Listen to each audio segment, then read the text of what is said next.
জিম্বাবুয়ের বিপক্ষে 5 ম্যাচ টি-20 সিরিজের প্রথম 2 ম্যাচে জিতেছে বাংলাদেশ। সিরিজের বাকি আছে 3 ম্যাচ।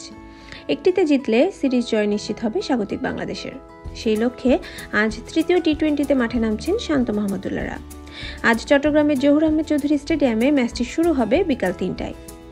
প্রথম 2 ম্যাচে বাংলাদেশি বোলাররা ঠিকঠাক থাকলেও ব্যাটিং ছিল নড়বড়ে। জিম্বাবুয়ের দেওয়া মাঝারি সংগ্রহের পিছু ছুটতেও যেন ব্যাটারদের কষ্ট হয়ে যাচ্ছিল। ভালো শুরু এনে দিতে পারেননি লিটন কুমার দাস কিংবা নাজমুল হোসেন শান্তরা। প্রথম ম্যাচে 50 করলেও দ্বিতীয়তে নিষ্প্রভ ছিলেন তানজিদ হাসান তামিম। এদের মধ্যে আলাদা করে চিন্তার কারণ হয়ে দাঁড়িয়েছে অধিনায়ক শান্তর ব্যাটিং। 111.05 এই লেভেলে কিছুই নয়। 33 ম্যাচ শেষে বাংলাদেশ অধিনায়ক নাজমুল হোসেন শান্তর আন্তর্জাতিক টি-20-র স্ট্রাইক রেট এটা।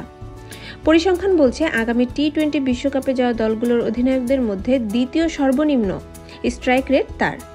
মন খারাপ করা এই তালিকায় নাজমুলের চেয়েও দুরবস্থা শুধু একজনের, উগান্ডার অধিনায়ক ব্রায়ান মাসাবার।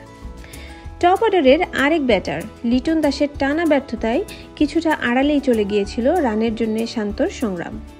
লিটনের পাশাপাশি শান্ত এই ম্যাচে চাইবেন নিজের মন্থর ব্যাটিংয়ের গতিটা আরেকটু বাড়িয়ে নিতে। যদিও বিশ্বকাপকে সামনে রেখে শান্তর অফ ফর্ম নিয়ে হল্লাগোল্লা করে দলের পরিবেশ ভারী করতে চান টিম ম্যানেজমেন্ট। এই মুহূর্তে সব চিন্তা দলকে শান্ত রাখা নিয়ে।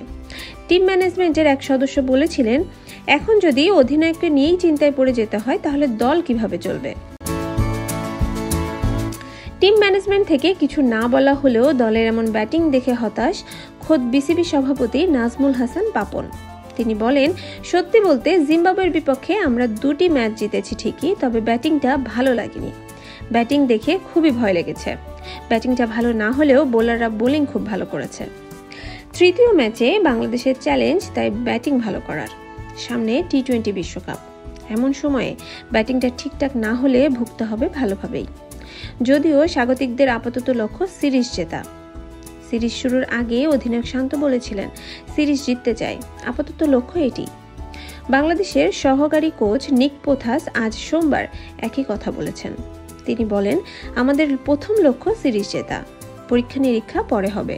আন্তর্জাতিক সিরিজ খেললে আগে জয়ের কথা ভাবতে হয়। সিরিজ জয় থেকে 1 ম্যাচ দূরত্বে বাংলাদেশ। শক্তিমত্তায় জিম্বাবুয়ের চেয়ে এগিয়ে স্বাগতিকরা। প্রথম 2 ম্যাচের ধারাবাহিকতা ধরে রেখে জয়ের প্রত্যাশায় করছে দলটি। বাকিটুকু মাঠের খেলা।